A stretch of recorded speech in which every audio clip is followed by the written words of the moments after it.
Michael Olise a fait trembler le Santiago Bernabéu. Arsenal s'en sort dans les toutes dernières secondes à Lisbonne.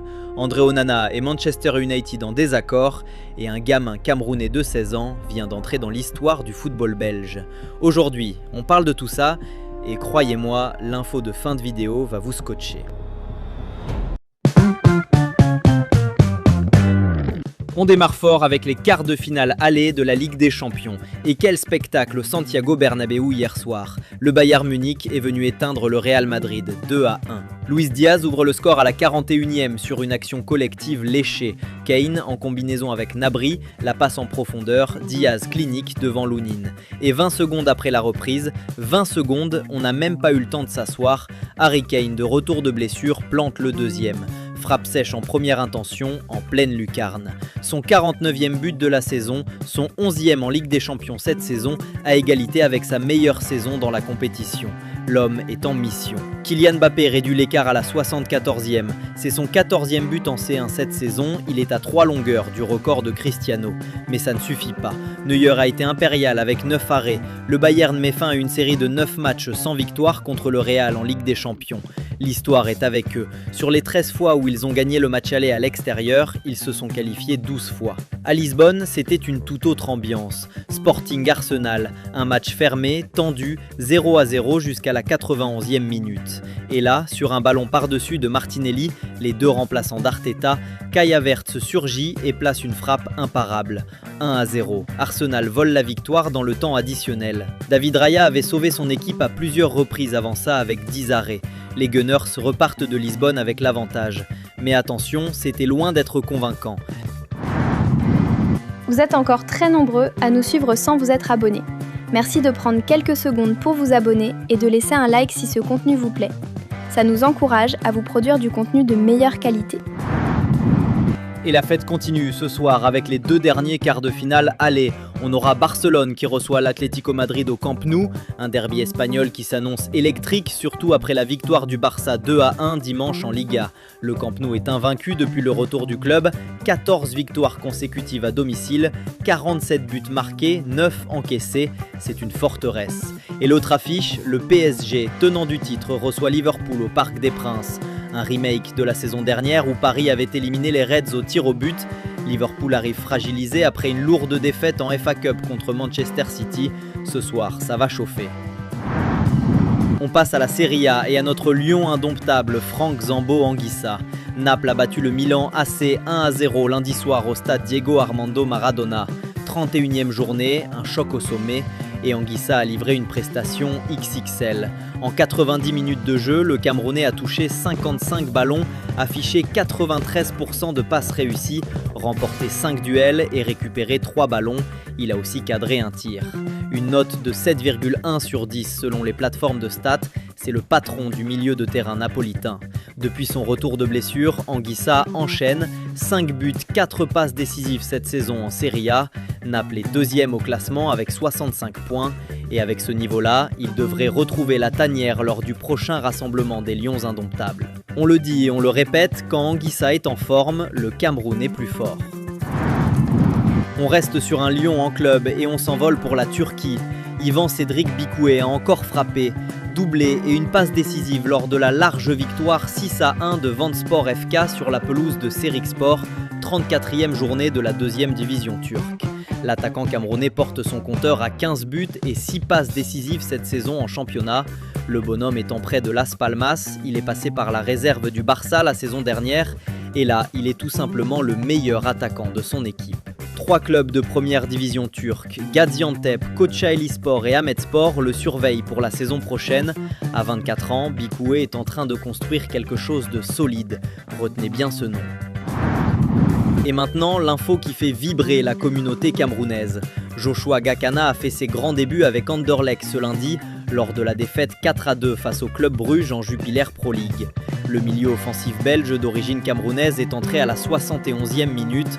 Son âge, 16 ans, 9 mois et 24 jours. Il devient le 13e plus jeune joueur de l'histoire d'Anderlecht à faire ses débuts en équipe première. Et quand on regarde la liste des noms devant lui, Ni Lamptey, Romelu Lukaku, Youri Tielemans, Jérémy Doku, Célestine Babayaro, On comprend dans quel monde ce gamin vient de mettre les pieds. Né en 2009 de mère belge et de père camerounais, il a été formé à RPD depuis ses 7 ans. 3 buts et 2 passes décisives avec les futurs cette saison. Il joue actuellement pour les U17 de la Belgique, mais d'après son entourage, Joshua est plus qu'ouvert à l'idée de porter le maillot du Cameroun. On aurait même aperçu le drapeau camerounais sur ses crampons, affaire à suivre de très près. De son côté, André Onana est dans la tourmente.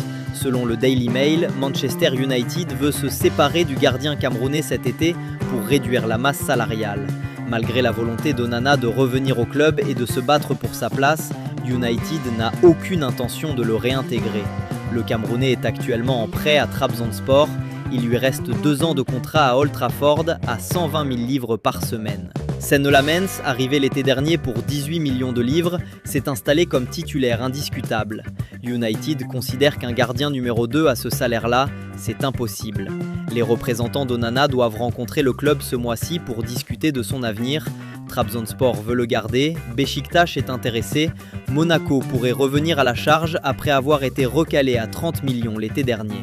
Et l'Arabie Saoudite reste une option. Cerise sur le gâteau, si United se qualifie en Ligue des Champions, le salaire d'Onana augmente automatiquement. Le casse-tête est total. On y passe aux nouvelles du continent.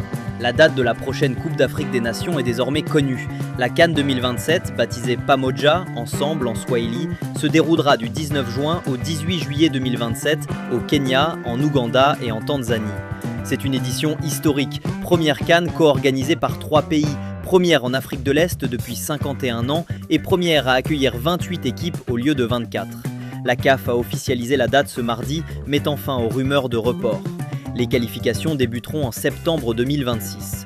Et surtout, la CAN en été, ça signifie que les joueurs africains évoluant en Europe seront disponibles sans conflit de calendrier avec leur club. Toujours dans l'actualité CAF, le tirage au sort de la CAN U17 2026 a eu lieu ce mercredi au Caire. Le Cameroun est placé dans le groupe B avec la Côte d'Ivoire, l'Ouganda et la RDC. Un groupe costaud, mais les Lionceaux ont les armes pour passer. La compétition se tiendra au Maroc et les 8 quarts de finalistes seront automatiquement qualifiés pour la Coupe du Monde U17 au Qatar en novembre. L'enjeu est double. Du côté de la FECAFOOT, une signature importante. La fédération et la Croix-Rouge camerounaise ont scellé un accord de partenariat pour assurer la couverture sanitaire des événements de football et sensibiliser aux risques sanitaires. La Croix-Rouge va mobiliser ses bénévoles et ses moyens logistiques pour soutenir les acteurs du football camerounais. Samuel Eto'o, président de la FECAFOOT, et Cécile Akame-Mfumu de la Croix-Rouge ont signé cet accord en présence d'anciens footballeurs et de représentants diplomatiques, notamment l'ambassadeur de Turquie.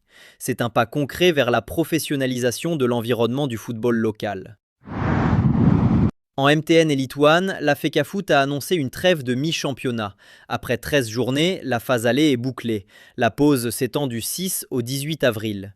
Unisport du Honcam termine champion de la phase aller avec 29 points. Et changement de staff à Dynamo de Douala, Simplice Sow a été limogé. Jean-Baptiste Bissek, l'ancien sélectionneur des Lions Indomptables, prend les commandes. Il sera épaulé par Alexandre Bélibi comme adjoint. La séparation avec Sow est décrite comme à l'amiable, mais c'est clairement les résultats qui ont parlé. Dynamo pointe à la 7e place. La phase retour reprend le 19 avril et Bissek aura du pain sur la planche. On traverse l'Atlantique pour la NBA. Bez Mbeng a été excellent hier soir.